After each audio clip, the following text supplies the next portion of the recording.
All right. So hello Maria. Hello. Thank you for joining us, talking to us.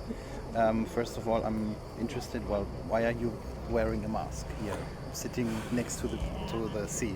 Well, I can't guarantee I don't have the coronavirus thing, or if you don't mind, I'll just sit a little bit further away and remove it because it's really annoying. And it's hot, so Yeah, take sure. it off. Okay. Of course. Yeah, thanks.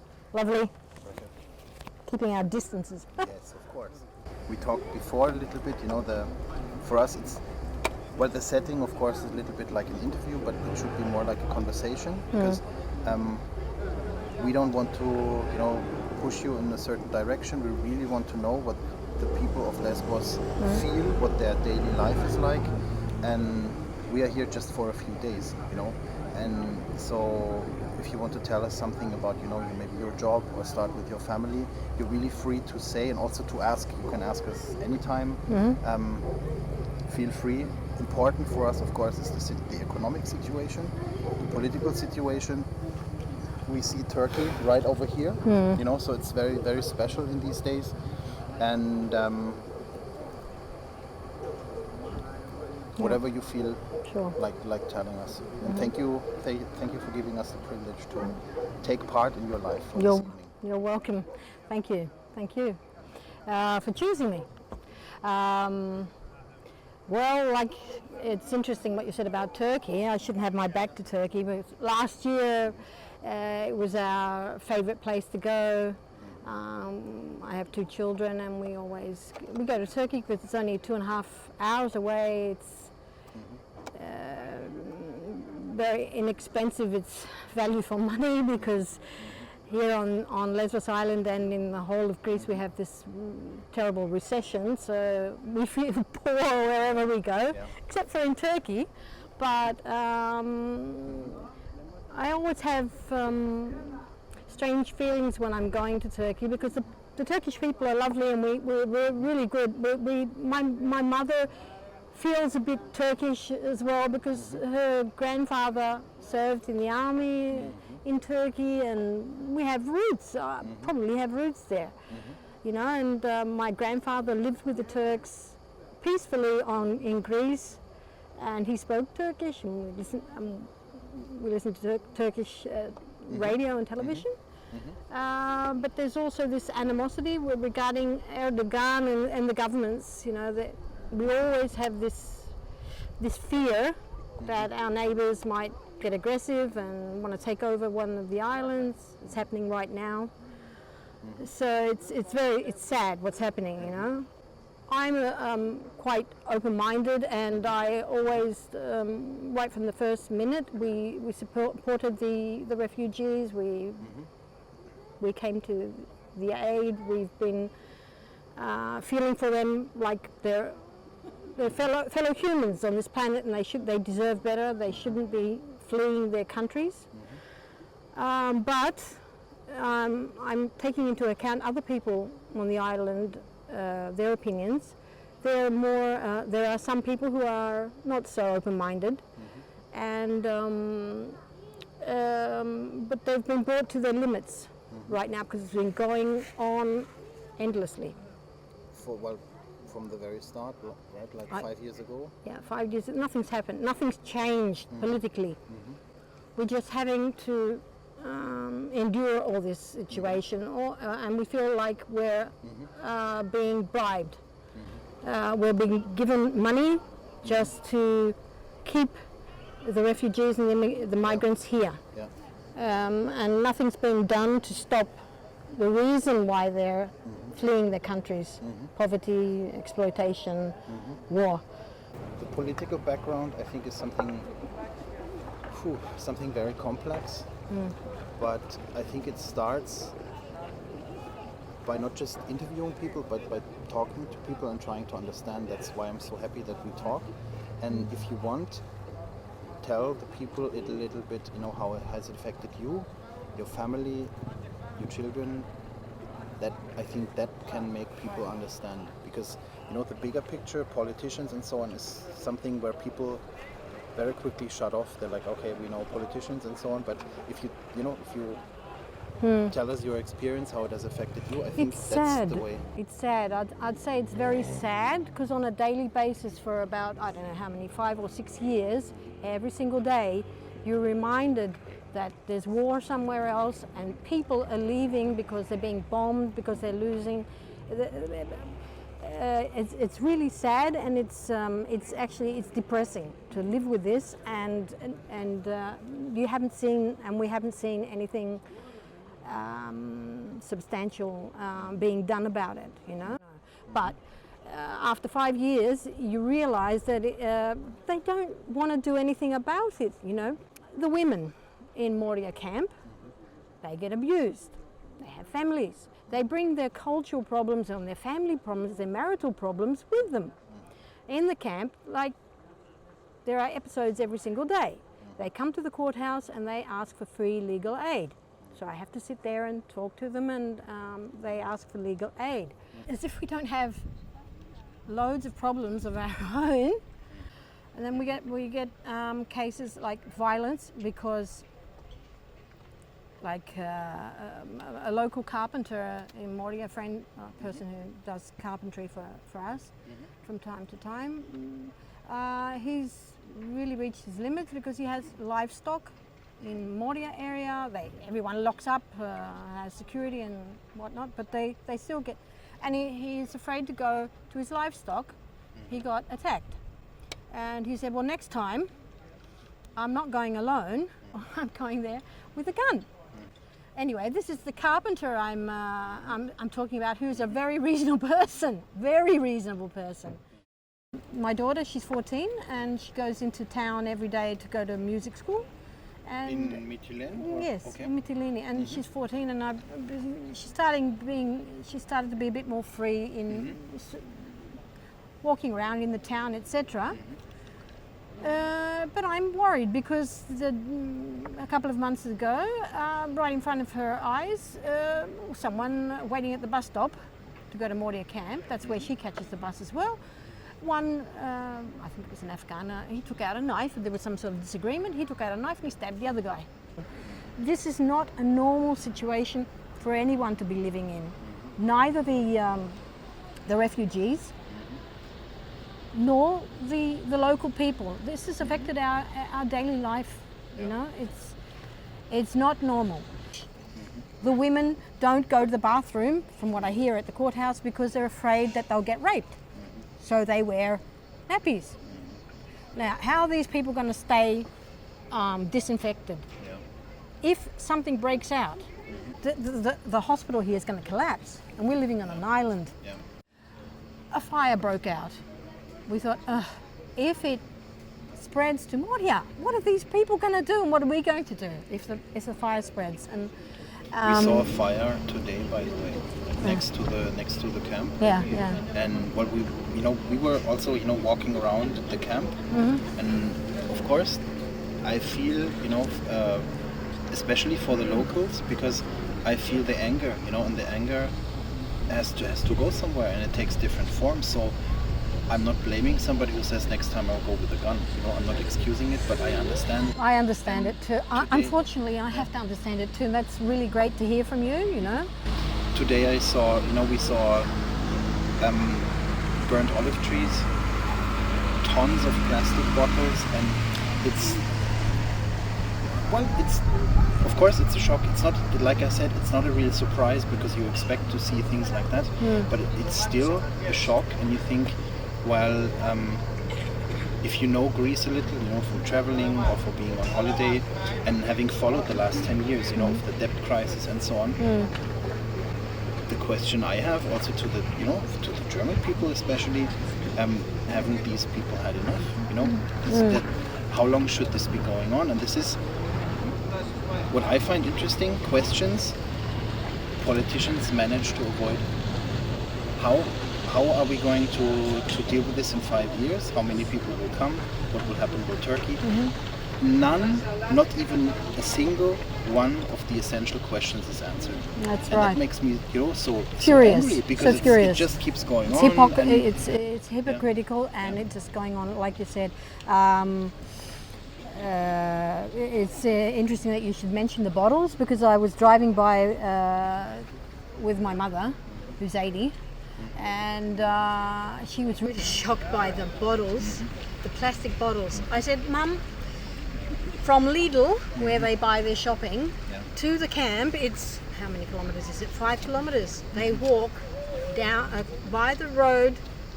There are no footpaths, no nothing. They just walk for 5 kilometres. Okay, they drink water. They throw it away because I don't know why they throw it away. I would feel so great if I saw them picking up their rubbish and putting them in plastic bags once in a while and cleaning up the area, because it's the landscape's so nice. How do the Europeans think that a country who always had problems organising itself was not, we have organising itself and funding its funding things. How do they expect us to deal with this? What they should have done right from the beginning, instead of getting the non-governmental organisations to receive money, funding, I don't know, indirectly, the European Union should have said, we are going to hire Greeks, appoint Greek judges for the cases, Greek judges. They should pay for their payroll for as long as it lasts. Okay, their payroll, the secretaries of court, medical staff, nurses, etc. School teachers, we have unemployment. Well, they should pay, because the European Union has told the Greek government that they can't appoint new civil servants because we have too many of them already. 15,000 people are here to stay, they're here to stay, and that is it's beyond me what's going to happen. Because there aren't jobs for Greeks. It's not that we don't want to have refugees on the island. There are certain extreme right-wing people who say, well, I just want them to disappear. And that's really nasty, it's inhumane, and it's unacceptable. But 15,000 is just too many.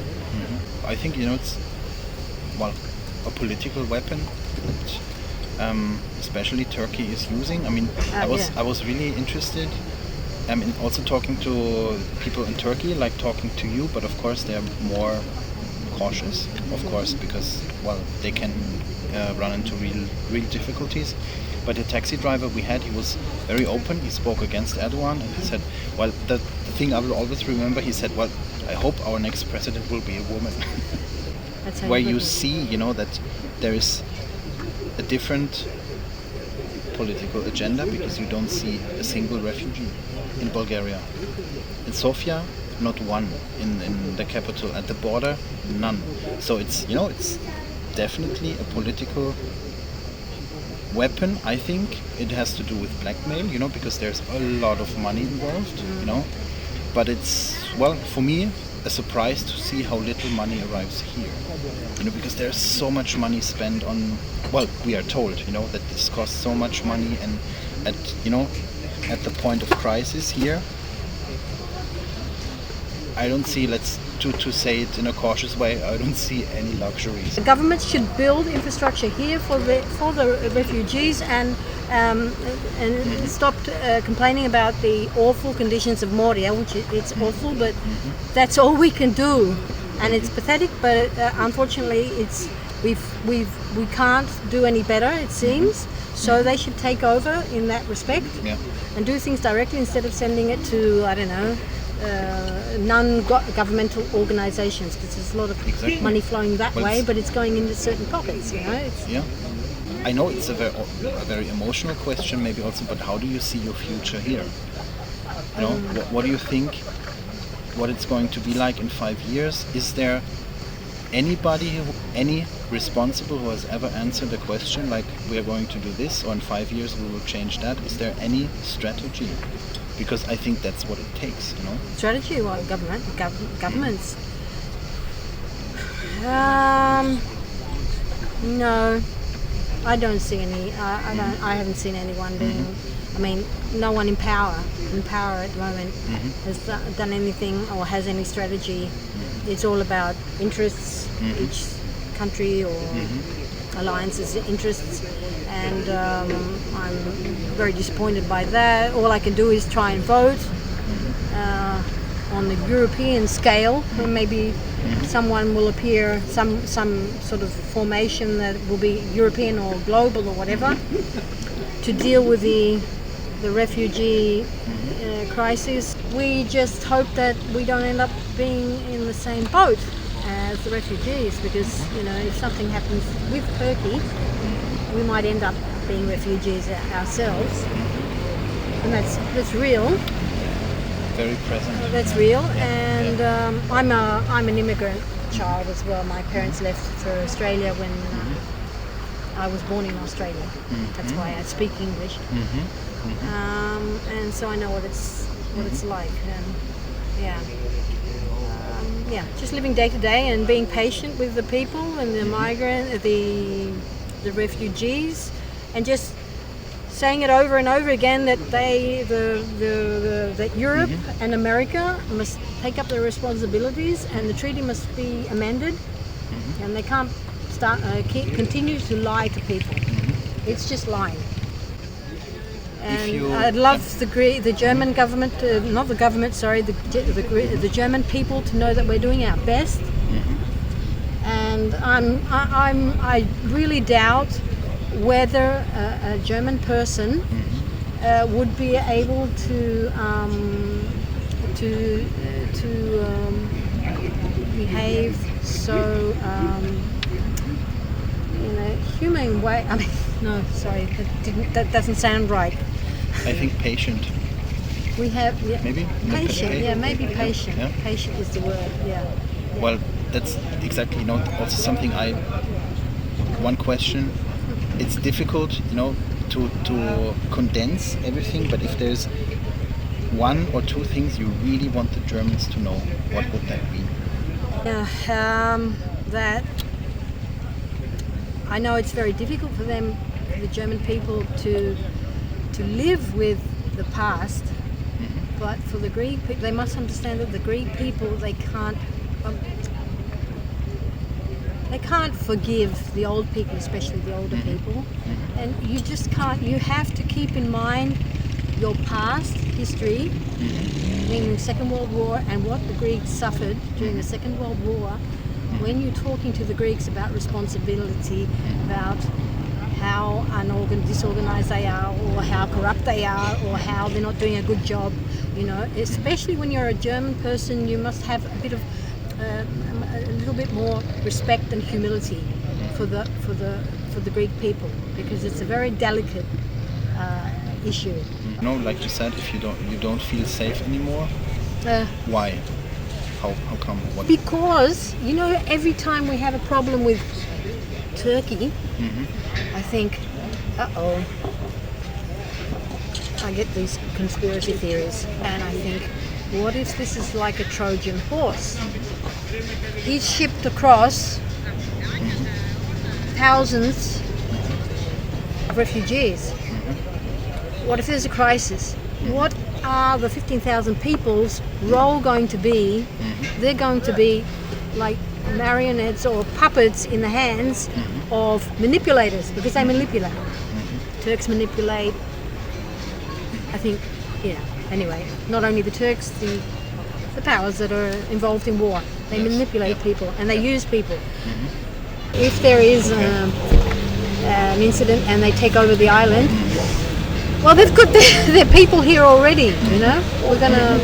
It's gonna be tough. So in that case, I don't know. We might.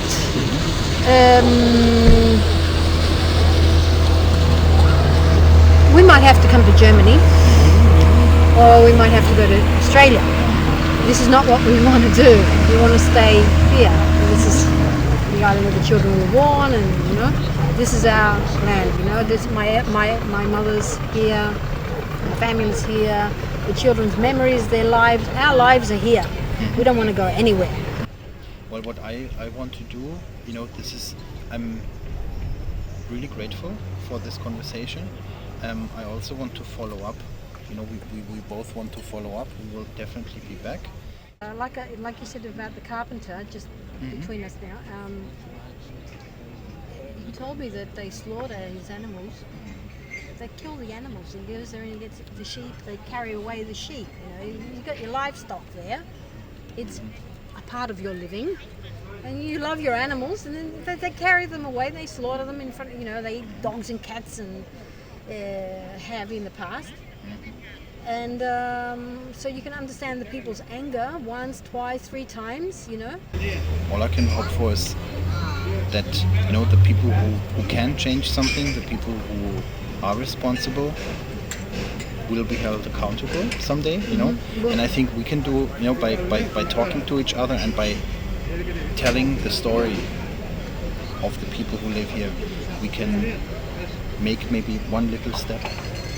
Everything counts, and I really want to follow up, because I think it's like I said, the uncertain times I feel, it's the first time where I really feel, I also don't know where Europe is going, so, and I think this is the migration issue is the most important we have, because there's, it's interlinked with a lot of, with environmental, with economical, but it's at the root of something. We have to put our fingers on, to keep the finger on the pulse, and that's great to hear. It's absolutely great to hear from you. And I appreciate your effort, and thank you so much for inviting me. Well, thank you. I hope a lot of people listen to you. Yeah. And I'm whenever you need any sort of any interview from the Skype or whatever, we're here. Perfect. So thank you. You're welcome whenever you like, and so thanks a lot. Maria, ευχαριστώ πολύ. Και εγώ ευχαριστώ, να είσαι καλά. And now we eat something. Thank you. Okay. Great. Wonderful.